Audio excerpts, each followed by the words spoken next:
पिछले भाग में आप लोगों ने पेज नंबर 64 पे कैरेक्टर तक आप लोगों ने एक्सप्लेन सुना था।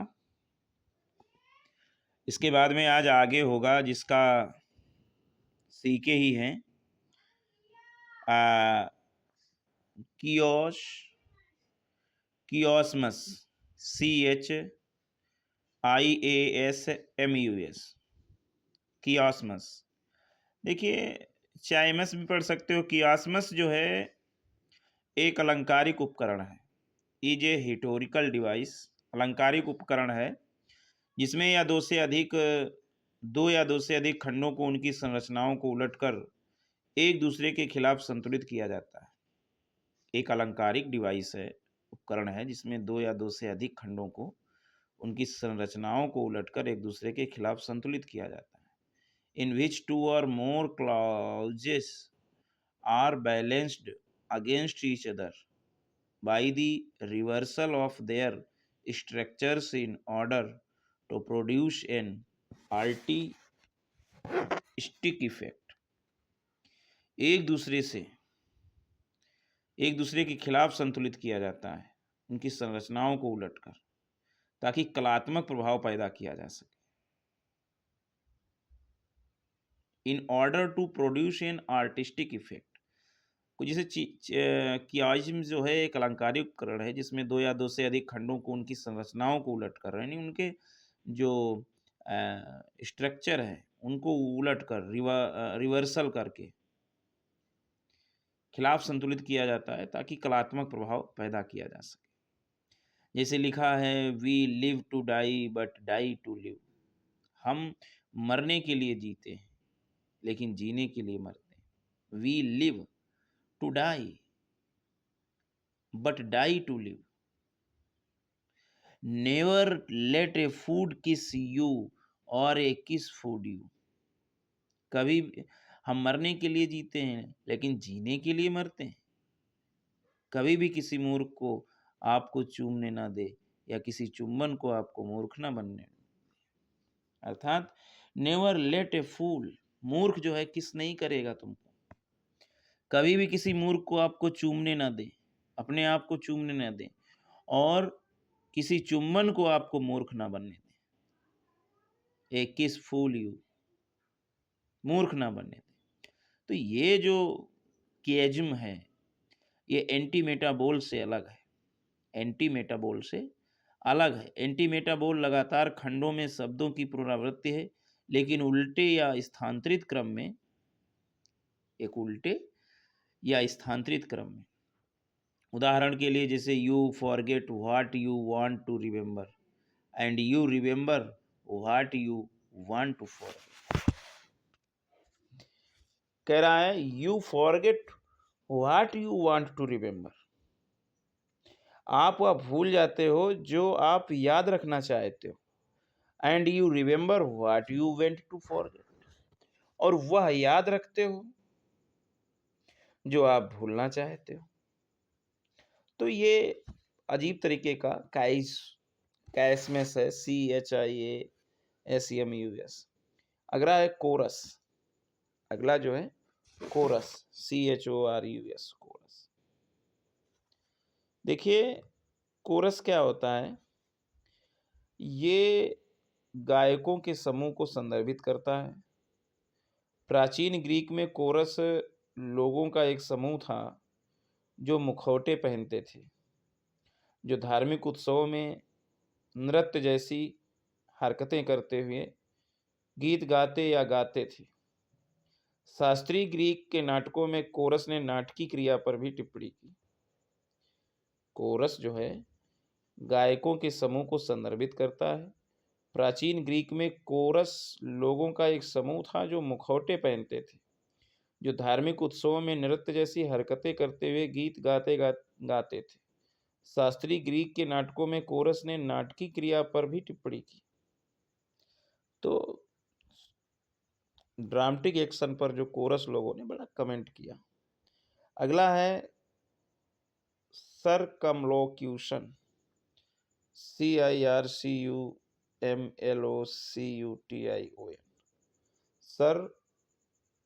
सर्कमलोक्यूशन। तो इसको बोलते हैं शब्दों को प्रतिस्थापित या जोड़कर किसी विषय के इर्द गिर्द बात करना। शब्दों को प्रतिस्थापित या जोड़कर किसी विषय के इर्द गिर्द बात करना, इसको बोलते हैं सर्कमलोक्यूशन। सर्कमलोक्यूशन एक बयानबाजी का तरीका है जिसे चीजों, विचारों या दृष्टिकोणों को व्यक्त करने के एक अस्पष्ट या विरोधाभासी तरीके के रूप में परिभाषित किया जा सकता है। वास्तव में जब कोई व्यक्ति किसी चीज के बारे में अस्पष्ट रहना चाहता है और वह सीधे कुछ नहीं कहना चाहता है, तो इसका मतलब है कि वह सर्कमलोक्यूशन का उपयोग कर रहा है। सर्कमलोक्यूशन का उपयोग कर रहा है, तो इसी को बोलते हैं। मतलब सर्कम शब्दों को प्रतिस्थापित या जोड़कर किसी विषय के इर्द गिर्द बात करना। सर्कम लोक्यूशन एक बयानबाजी का तरीका है जिसे चीजों, विचारों या दृष्टिकोणों को व्यक्त करने के एक अस्पष्ट या विरोधाभासी तरीके के रूप में परिभाषित किया जा सकता है।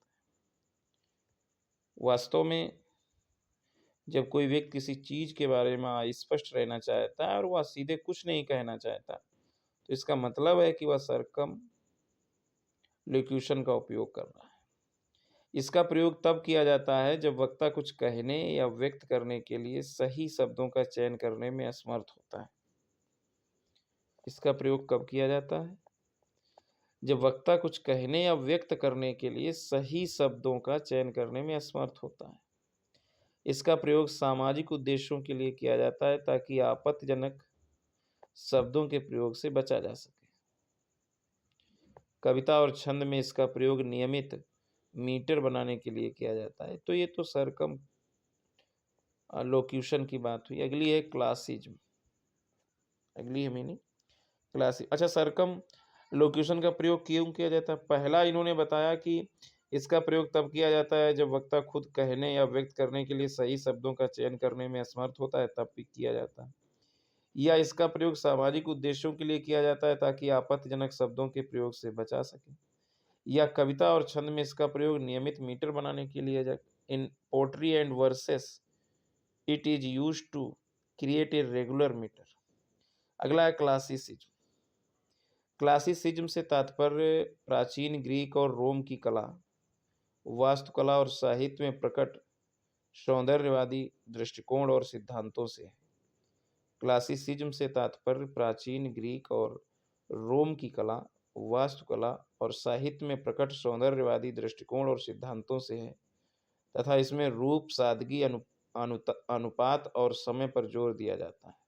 क्लासिसिज्म से तात्पर्य प्राचीन ग्रीक और रोम की कला, वास्तुकला और साहित्य में प्रकट सौंदर्यवादी दृष्टिकोण और सिद्धांतों से है तथा इसमें रूप, सादगी, अनुपात और संयम पर जोर दिया जाता है। किससे? क्लासिसिज्म। क्लासिसिज्म। तो ये तो हुआ आपका क्लासिसिज्म। क्लासिसिज्म से तात्पर्य प्राचीन ग्रीक और रोम की कला, वास्तुकला और साहित्य में प्रकट सौंदर्यवादी दृष्टिकोण और सिद्धांतों से है तथा इसमें रूप, सादगी, अनुपात और संयम पर जोर दिया जाता है। अगली मीनिंग है क्लिच, CLICH। क्लिच क्या होती है? देखिए, क्लिच का मतलब है तैयार या स्टीरियोटाइप ऑफ व्यक्ति, एक पूर्व निर्मित वाक्यांश। तैयार कर सकते हो, जैसे मतलब रेडिकास्ट या स्टीरियोटाइप्ड एक्सप्रेशन या ए प्रीफेरेबिकेटेड फ्रेजेस। तैयार क्लिच।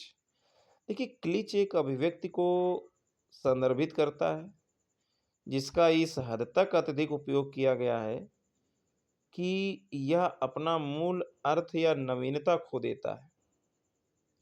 क्लिच उन कार्यों और घटनाओं को भी संदर्भित कर सकता है जो कुछ पिछली घटनाओं के कारण पूर्व अनुमानित है। क्लिच एक अभिव्यक्ति को संदर्भित करता है जिसका इस हद तक अत्यधिक उपयोग किया गया है कि यह अपना मूल अर्थ या नवीनता खो देता है। क्लिच उन कार्यों और घटनाओं को भी संदर्भित कर सकता है जो कुछ पिछली घटनाओं के कारण पूर्व अनुमानित है। जैसे समय पर सही समय पर घटित होने वाली घटना। तो ये क्लिच है। क्लिच यही तो है। क्लिच एक व्यक्ति को संदर्भित करता है जिसका इस हद तक अत्यधिक उपयोग किया गया कि वह अपना मूल अर्थ या नवीनता खो देता है। जैसे in the nick of time, to happen just in time. सही समय पर घटित होने वाली घटना। दूसरा है only time will tell, to become clear over time. समय के साथ ही यह स्पष्ट हो जाएगा, या तो समय ही बताएगा, या ऐसे a matter of time, to happen sooner or later. यह समय की बात है कि जल्दी या बाद में ऐसा होगा। अगला, at the speed of light, to do something very quickly. प्रकाश की गति से किसी काम को बहुत तेजी से करना। अगला एग्जाम्पल है lasted an eternity, to last for a very long time. बहुत लंबे समय तक, अनंत काल तक चला। तो ये तो क्लिच है। क्लिच मतलब एक तरीके से व्यक्ति है जो इस अर्थ का उपयोग अत्यधिक उपयोग किया गया कि अपना मूल अर्थ या नवीनता खो देता है। अगला दिया गया है इसमें lost track of time, to stop paying attention to time. समय का ध्यान न रखना, समय पर ध्यान न देना। अगली मीनिंग है क्लिफ हैंग। अगला जो टर्म है, लिटरेरी टर्म है, वो है Cliff hanger. CLIFFHANGR, Cliff hanger. Cliff hanger एक प्रकार का क्लिफ हैंगर है। क्लिफ हैंगर एक प्रकार का कथा या कथानक युक्ति जिसमें अंत उत्सुकता से अचानक होता है, जिसमें अंत जो है उत्सुकता से अचानक होता है, ताकि मुख्य पात्र संघर्षों का कोई समाधान प्रस्तुत किए बिना एक कठिन परिस्थिति में रह जाए। कथानक युक्ति जिसमें अंत उत्सुकता से अचानक होता है, ताकि मुख्य पात्र संघर्षों का कोई समाधान प्रस्तुत किए बिना एक कठिन परिस्थिति में रह जाए। अचानक अंत के परिणाम स्वरूप उपन्यास के अंत में रहस्य पैदा हो जाता है, जिससे पाठक ऐसी स्थिति में आ जाते हैं कि वे यह पूछे बिना नहीं रह पाते कि आगे क्या होगा। जिससे पाठक ऐसी स्थिति में आ जाते हैं कि वे यह पूछे बिना नहीं रह पाते कि आगे क्या होगा। क्लिफ हैंगर शब्द का नाम थॉमस हार्डी के उपन्यास पर क्लिफ हैंगर शब्द का नाम थॉमस हार्डी के उपन्यास a pair of blue eyes. Cliff hanger का नाम a pair of blue eyes से लिया गया है। क्लिफ हैंगर कहाँ से नाम लिया गया है?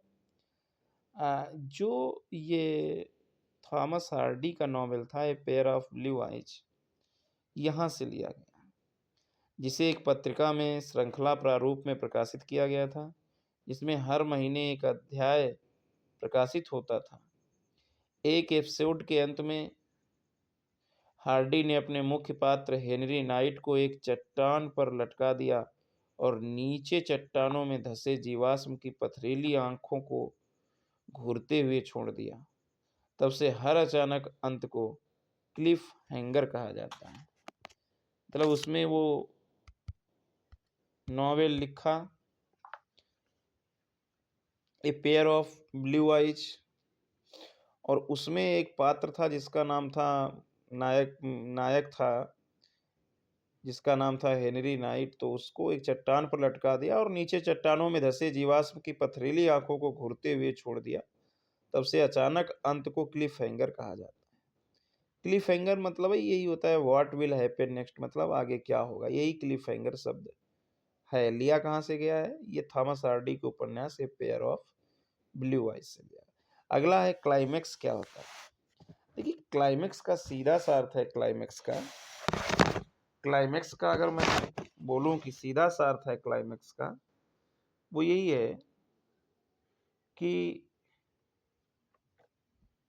विकास या तीव्रता का उच्चतम बिंदु, हाईएस्ट पॉइंट ऑफ डेवलपमेंट और इंटेंसिटी, तीव्रता का इंटेंसिटी। अच्छा, चरम उत्कर्ष एक ग्रीक शब्द है जिसका अर्थ है सीढ़ी। कथा में एक विशेष बिंदु है जिस पर संघर्ष या तनाव उच्चतम बिंदु पर पहुंच जाता है। चरमोत्कर्ष कथानक का एक संरचनात्मक हिस्सा है। चरमोत्कर्ष कथानक का एक संरचनात्मक हिस्सा है और इसे कई बार संकट के रूप में संदर्भित किया जाता है। यह एक निर्णायक क्षण या कहानी में एक मोड़ होता है जिस पर बढ़ती कार्रवाई एक गिरती हुई कार्रवाई में बदल जाती है। इस प्रकार से चरमोत्कर्ष या बिंदु होता है जिस पर संघर्ष या संकट अपने चरम पर पहुंच जाता है। संघर्ष या संकट, कॉन्फ्लिक्ट या क्राइसिस रीच इट्स पीक, चरम पर पहुंच जाता है जिसके लिए समाधान या निष्कर्ष की आवश्यकता होती है। 5 अंक वाले नाटक में चरमोत्कर्ष तीसरे अंक के समापन के करीब होता है। 5 अंक वाले नाटक में जो है चरमोत्कर्ष तीसरे अंक के समापन के करीब होता है। बाद में 19वीं शताब्दी में 5 अंक वाले नाटकों को 3 अंक वाले नाटकों से बदल दिया गया और चरमोत्कर्ष को समापन के करीब या नाटक के अंत में रखा गया। तो ये तो चरमोत्कर्ष, इसको बोल सकते हैं हाईएस्ट पॉइंट ऑफ डेवलपमेंट और इंटेंसिटी। ये ग्रीक टर्म है जिसका मतलब होता है लैडर, LADD, लैडर, सीढ़ी। अगली हेडिंग है क्लोजेट ड्रामा। क्लोजेट ड्रामा मतलब नाटक पढ़ा जाना चाहिए या मंच पर नहीं खेला जाना चाहिए। क्लोजेट ड्रामा का यही होता है। देखिए क्लोसेट या क्लोजेट ड्रामा एक ऐसा नाटक है जिसे मंच पर नहीं दिखाया जाना चाहिए, बल्कि इसे अकेले पाठक द्वारा पढ़ा जाना चाहिए या कभी-कभी एक छोटे समूह में जोर से पढ़ा जाना चाहिए। जॉन मिल्टन का नाटक सैमसन एगोनिस्टिस, शैली का प्रोमेथेसियस अनबाउंड और हार्डी का दी डायनेस्ट क्लाइमेट क्लोजेट ड्रामा। कौन कौन? जॉन मिल्टन का जो सैमसन एगोनिस्ट्स है, शैले साहब का प्रोमेथेसियस अनबाउंड है और हार्डी का दी डिनेस्ट्स। ये जो नाटक है डायनेट्स, DYNASTS, डायनेस्ट जो है ये एक क्लोजेट ड्रामा है। अगली है कोलरिज स्कूल। अगला है term Coleridge school, COLERIDG। Coleridge school एक group of early 12th century critics, 20वीं सदी के आरंभिक आलोचकों का एक समूह, इसको बोलते हैं कोलरिज स्कूल। 20वीं सदी का एक आरंभिक आलोचकों का एक समूह, तो इसको बोलते हैं कोलरिज स्कूल। अगला है कॉमिक रिलीफ। कॉमिक रिलीफ गंभीर या दुखद कार्यों में हास्य पात्रों, भाषणों या दृश्यों का परिचय है, विशेष रूप से नाटकों में जैसे मैकबेथ में पोर्टर। कॉमिक रिलीफ क्या है? गंभीर या दुखद कार्यों में हास्य पात्रों, भाषणों या दृश्यों का परिचय है, विशेष रूप से नाटकों में जैसे मैकबेथ में पोर्टर। अगली हेडिंग है दंभ। दंभ मतलब कॉन्सिएट को कहते हैं, CONCEIT, कॉन्सिएट दंभ। दंभ का मतलब है दूर दूर की असमान चीजों के बीच एक दूरगामी तुलना, a fair faced comparison between distant dissimilar things. दूर दूर की असमान चीजों के बीच एक दूरगामी तुलना।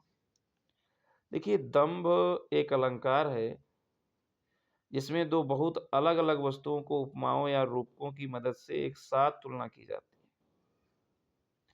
वस्तुओं को उपमाओं या रूपकों की मदद से एक साथ तुलना की जाती है। दंभ शब्द आमतौर पर हमें 17वीं सदी के आध्यात्मिक कवियों के उदाहरणों की याद दिलाता है, जिनमें से जॉन डॉन अपनी कविता ए वेलेडिक्शन फॉरबिडिंग, जॉन डन की कविता है, क्या है कविता? ए वेलेडिक्शन फॉरबिडिंग, ए वेलेडिक्शन फॉरबिडिंग मॉर्निंग। ये कविता जो है दंभ है, कॉन्सिएट है, में आध्यात्मिक दंभ के उपयोग के सबसे अच्छे प्रतिपादक के रूप में सामने आते हैं। तो आध्यात्मिक कवियों यानी मेटाफिजिकल कवियों के उदाहरणों की याद दिलाता है, जिनमें से जॉन डन ने अपनी कविता दी वेलिडिक्शन फॉरबिडिंग मॉर्निंग में आध्यात्मिक दंभ यानी एक आध्यात्मिक दंभ यूज किया है। जैसे उसमें लिखा है, if they be two they are two so as stiff, यदि वे दो हैं तो वे दो हैं। If they be two, they are two, so as stiff. Twin compasses are two, जुड़वा कंपास दो हैं। ट्वाइन कॉम्पासेस और टू। आगे लिखा है thy soul the fixed foot make no so to move but doth if the other do. यदि वे दो हैं तो वे दो हैं, जैसे कठोर जुड़वा कंपास दो हैं। तुम्हारी आत्मा स्थिर पैर कोई दिखावा नहीं करती, आगे बढ़ना है लेकिन करता है अगर अन्य करते। If they be two, they are two, so as stiff twin compasses are two. Thy soul the fixed foot make no show to move but doth if the other do. अन्य नहीं करते, आगे बढ़ना है लेकिन करना है। To move but doth if the other do. पाठकों को तुलना पढ़कर आश्चर्य होता है। ड्राफ्ट्समैन की कंपास के दो पैरों वाले दो प्रेमी। इस प्रकार दंभपूर्ण उदाहरणों पर पाठकों पर आश्चर्यजनक या चौंकाने वाला प्रभाव पड़ता है, क्योंकि वे उपमाओं और रूपकों में की गई पारंपरिक तुलनाओं के विपरीत नई तुलनाएं। अगली हेडिंग है कॉन्फेशनल पोट्री। कॉन्फेशनल CONFESSIONAL। कॉन्फेशनल पोट्री का मतलब है ऐसी कविता से है जो अक्सर क्रूरता से मानवीय कमजोरी की सुंदरता और शक्ति के सौंदर्य शास्त्र के हिस्से के रूप में स्वयं को उजागर करती है। जो अक्सर क्रूरता से मानवीय कमजोरी की सुंदरता और शक्ति के सौंदर्य शास्त्र के हिस्से से रूप से स्वयं को उजागर करती है। उल्लेखनीय है रॉबर्ट लोवेल ने सिल्विया प्लाथ एलिसिया एस्टर थे। मतलब जो लोवेल ने एक लिखा था, रॉबर्ट लोवेल ने सिल्विया प्लाथ एलिसिया एस्टर, तो ये लेखक बहुत अच्छे थे इसके किसके कॉन्फेशनल पोट्री के। रॉबर्ट लोवेल, सिल्विया प्लैथ और एलिसिया ओस्ट्रीकर। अगला है कॉनोटेशन। CONNOTATION। कॉनोटेशन इसको बोलते हैं अर्थ। देखिए शब्द के द्वितीयक या संबद्ध अर्थ, सेकेंडरी या associated meaning of the word, तो संबद्ध अर्थ इसको क्या बोलते हैं कॉनोटेशन को? शब्द के द्वितीयक अर्थ या संबद्ध अर्थ। देखिए अर्थ का तात्पर्य उस अर्थ से है जो किसी शब्द द्वारा उस चीज के अलावा निहित होता है, इसका वह स्पष्ट रूप से वर्णन करता है। शब्द अपने शाब्दिक अर्थों या अर्थों के अलावा सांस्कृतिक और भावनात्मक जुड़ाव या अर्थ भी रखते हैं, जैसे a dog connotes shamelessness or an ugly face, a dove implies peace or genitality। A dog connotes shamelessness or an ugly face, a dove implies peace or genitality। क्या इसमें आपने जाना? वो कह रहा है कि एक कुत्ता बेशर्मी या बदसूरत चेहरे का प्रतीक है, कबूतर शांति या सज्जनता का प्रतीक है। ए डॉग कॉन्टेस सेमलेसनेस और an ugly face, a dove implies peace और जेंटिलिटी। और जो डब है वो जो है इम्प्लाइज करता है पीस शांति और सज्जनता का प्रतीक जेंटिलिटी। घर का मतलब परिवार, आराम और सुरक्षा। राजनीतिक का अर्थ दुष्टों से जुड़ा नकारात्मक अर्थ होता है। Home suggest family comfort and security. Politician has a negative connotation of weakness and insincerity while statesman connotes sincerity. जबकि जो निष्ठाहीनता, जबकि राजनेता ईमानदारी को दर्शाता है। धक्का मुक्की का मतलब कोई बड़ा बोला और चिड़चिड़ा व्यक्ति। Man and dad when used in place of mother and father Connaught loving parents. तो ये जो है अर्थ मतलब द्वितीय क्या संबंध है। अगली हेडिंग है कॉन्सोनेंस। CONSONANC। कॉन्सोनेंस माने व्यंजन। देखिए, व्यंजन का तात्पर्य वाक्य या वाक्यांश के भीतर व्यंजनों द्वारा उत्पन्न दोहरावदार ध्वनियों से है। दोहरावदार ध्वनियाँ, दोहरावदार ध्वनियाँ, रिपीटिव साउंड्स। या दोहराव अक्सर जल्दी-जल्दी होता है, जैसे कि पिचर का पटर में, जैसे पिचर, पटर। अदर एग्ज़ाम्पल जैसे जहाज दूर के तटों पर चला गया। The ship has sailed to the far off shores. या पिछले साल रविवार को धूप वाले दिन उसने 7 सैंडविच खाए। She ate 7 sandwich on a sunny Sunday last year. या सैली समुद्र तट पर सीप बेचती है। सेल्स बाय द सी शोर। तो यही तो बता रहा है, व्यंजन का तात्पर्य वाक्य या वाक्यांश के भीतर व्यंजनों द्वारा उत्पन्न दोहरावदार ध्वनियों से है। तो वही तो बोल रहा है, सैली सेल्स बाय द सी शोर। सेल्स एक बेचना, एक सेल्स वो कौड़ी, और ये सी शोर समुद्र किनारे। अगली है क्रिटिक्यू। क्रिटिक्यू मतलब CRITIQUE। क्रिटिक्यू मतलब आलोचना। आलोचना एक साहित्यिक तकनीक है जिसका अर्थ है साहित्यिक कृति, राजनीतिक या दार्शनिक सिद्धांत का विस्तार में आलोचनात्मक मूल्यांकन करना।